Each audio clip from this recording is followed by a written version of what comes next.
Asante sana Mheshimiwa Spika. Mheshimiwa Spika, nina majonzi na nimetamuutishwa sana na msiba mkubwa ambao umetukumba katika taifa letu la Kenya. Msiba ambao umetuchukulia kiongozi shujaa, kiongozi ambaye ni wa kuleta amani katika taifa letu la Kenya. Kiongozi ambaye aliangalia Kenya na akaeka Kenya mstari wa mbele kuliko nafsi yake. Mheshimiwa Spika. Mheshimiwa Spika, nafikiri mimi na wewe, lakini wewe mwenzangu utakuwa ulimjua zaidi, lakini tumekuwa katika matukio ya mapambano ya kupigania haki za kimsingi za taifa letu la Kenya, haki za binadamu, wewe ukiwemo na mimi nikiwa katika mapambano kama yale. Nilimjua Mheshimiwa Raila nikiwa msichana na mpaka sasa nimekuwa shosho, lakini bado namtambua sana Mheshimiwa Raila. Mheshimiwa Raila katika maisha yake mengi ameyatumikia katika kuleta mageuzi katika taifa letu la Kenya. Najua Kenya hii tulikuwa na chama kimoja, lakini yeye pamoja na viongozi wengine walipambana kwa dhati sana mpaka tukaeka vyama vingi. Ndiposa leo tunaona kuna ODM, kuna Ford Kenya, kuna UDA na vyama vingine. Na pia utetezi wa demokrasia, Mheshimiwa Raila alikuwa mstari wa mbele. Pasi na kwamba aliweza kuteswa, kuwekwa korokoroni na kuweza kupewa kifungo cha miaka mingi sana. Hata mkewe Mama Ida ambaye namwambia pole sana pamoja na familia yake, ikafika nyakati akaweza kufutwa kazi mahali alipokuwa anafanya kwa sababu tu mumewe alikuwa katika upande ambao unapinga mambo mabaya yaliyokuwa yanatendwa na utawala uliokuwa wakati huo utawala wa kiimla. Mheshimiwa Spika, Baba Raila Amolo Odinga pia tumemwona ya kwamba akipigania katiba mpya. Kenya tulikuwa na katiba ambayo ilikuwa ni ya kiimla, katiba ambayo haikuwa ni sauti ya Mkenya. Ndiposa wakaanzisha vuguvugu la kuleta katiba mpya, katiba ambayo Wanjiku aliongea, Adhiambo aliongea, Nekesa aliongea na Kadzo pia aliongea. Katiba hii iliweza kutuwezesha sisi kina mama kuweza kupata nafasi zile 47 ambazo kina mama wanapigania na anaweza kuwakilisha hapa katika bunge la kitaifa. Niseme baba alikuwa kipenzi wa makundi yale yaliyotengwa, wakiwemo kina mama, wakiwemo walemavu na pia wale watu wazima. Mheshimiwa Spika. Mheshimiwa Spika, baba hakuwa mkabila, na wewe Mheshimiwa Spika unamtambua zaidi kwa sababu alikuwa kiongozi wako na mlikuwa pamoja wakati mmoja, nyote mkiwa vinara katika vyama vyenu na tukiwa katika mwongozo ule wa NASA. Mheshimiwa Spika, tukiangalia hapa bungeni tunamuona dada yetu Mheshimiwa Irene Mayaka ambaye aliweza kuteuliwa na chama cha ODM cha chungwa, chama cha baba. Hata dadangu Mukheri ambaye anatoka upande ule wa kule kwa wale wafugaji, yeye pia aliweza kuteuliwa na chama cha chungwa, chama cha baba. Ndugu yangu Kipchumba ambaye yeye ni mlemavu pia aliweza kuteuliwa na baba. Baba alikuwa si mkabila na alipigania sana kuondoa ukabila. Ndiposa unaona wakati mmoja kinara naibu wake alikuwa Mheshimiwa Ali Hassan Joho kutoka kule Pwani. Na sasa hivi pia wale vinara wa chama cha chungwa wadogo wake tunaona tuna Mheshimiwa Simba Arati, tuna Mheshimiwa Ososi, tuna Mheshimiwa Abdulswamad Sharif Nassir. Ni kiongozi ambaye alionyesha ya kwamba hakutaka ukabila. Na kiongozi huyu pia alikuwa na imani, na imani yake niliona wakati tulipokuwa katika mambo ya Pentagon katika chama cha chungwa.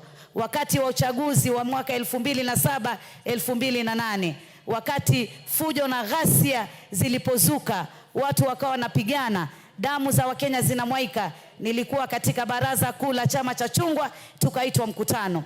Nakumbuka baba akitoa machozi akisema, hapana, siwezi kuona kina mama kama ile Kiambaa. Hapana, lazima tumalize maneno, lazima tulete imani katika taifa la Kenya. Wakati huo kuna wengine ambao walikuwa na roho ngumu ya kusema kwamba hatuwezi kuachilia, lazima tupate utawala wa taifa la Kenya. Lakini baba alisema tuangalie Kenya, tuangalie kina mama, tuangalie watoto na tuangalie kizazi kijacho. Basi wakaweza kuingia katika mkataba wakati Mheshimiwa Kofi Annan alipofika katika taifa la Kenya. Mupe nusu dakika. nataka niseme pia baba ni baba wa ugatuzi. Sasa hivi tunaona maendeleo kochokocho katika mashinani mwetu, katika majimbo yetu, ni kwa sababu ya kuleta ugatuzi, na ugatuzi umetusaidia sana.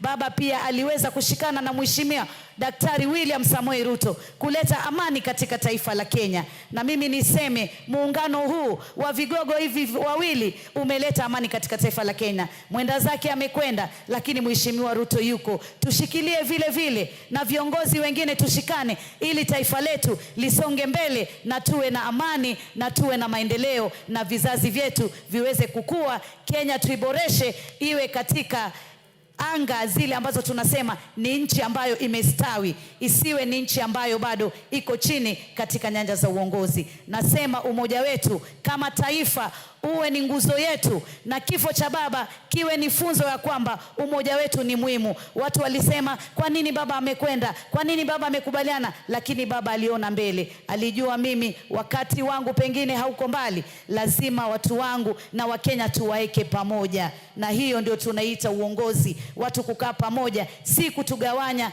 kwa njia ya ukabila, ama kutugawanya kwa njia nyingine, ama kutugawanya kwa njia za kutupiganisha kama taifa la Kenya. Kifo hichi kiweze kutupatia funzo sisi kama Wakenya, tuweze kudumisha amani, tuweze kudumisha Ukenya, na tuweze kudumisha Uafrika katika bara letu la Afrika. Asante sana Mheshimiwa Spika, na wewe pia pole sana, kwa sababu alikuwa rafiki yako wa karibu sana katika mapambano ya kuleta mageuzi katika taifa la Kenya. Asante sana. Asante sana Mishi Meli. Thank you Mishi. Thank you, Honorable Speaker. Honorable Speaker, I want to take this opportunity on my own behalf and on behalf of the people of Tinderet to convey my condolences to the family of Raila Amolo Odinga, the larger Odinga family, the people of ODM, and the leadership of this country for the loss of our great patriot. Honorable Raila Amolo Odinga is a giant, a colossus to this nation. He has touched the lives of almost every Kenyan. Honorable Speaker, when I came to this house in 2013, I had the opportunity given by your office of the Office of the Speaker to travel with him to London, where we were launching a book just for today, a biography for Jean-Marie Seroney. When we were in London, I got an opportunity to stay with him in the same hotel. Honorable Speaker, I came to learn that Honorable Raila Amolo Odinga had a lot of passion for nationalism, for good leadership, for governance, for transparency and accountability. We launched the book written by one Geoffrey Sang, and I sat, and with a lot of keenness, I was able to learn a lot from this great fallen hero of Kenya. Raila Amolo Odinga, for many Kenyans, could say he was a president who never was.